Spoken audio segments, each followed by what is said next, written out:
Now, you mentioned Ron DeSantis obviously has not announced yet, but we have Nikki Haley, we have other Republicans eyeing this race as should I enter, should I not?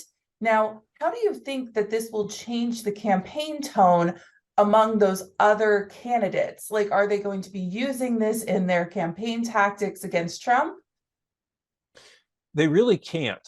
And there's sort of a difference here between those that have already declared. So one, of course, is Nikki Haley, and the other is Vivek Ramaswamy. And Ramaswamy is more of an issues candidate, so it's probably not going to affect him too much. Nikki Haley would have been the one.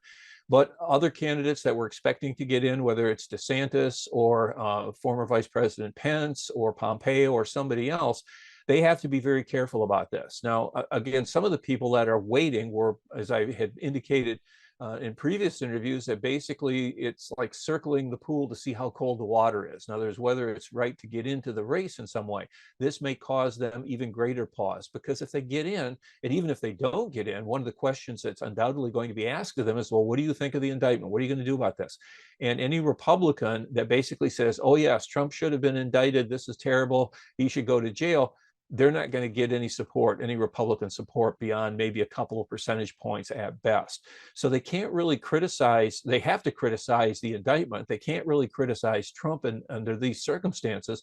And so that puts them at a disadvantage, because at some point, whoever the candidate is has to be able to distinguish him or herself from Trump in some particular way. Even if that person supports the policies of Trump, which is most likely going to be the case, and even if a person is willing to fight hard for those policies, still there has to be some difference. Why vote for you rather than Trump?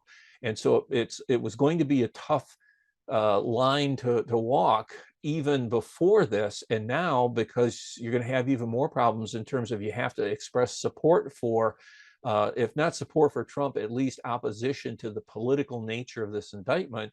And effectively, that may be seen as support for Trump and make it harder for them to distinguish themselves from Trump. So you may have a few people that were maybe considering getting in that are now going to delay even more. And somebody like Nikki Haley, who's already in the race, is going to have a difficult time and has to be ready. And all these candidates and potential candidates need to be ready to answer that question when it's put to them by media sources.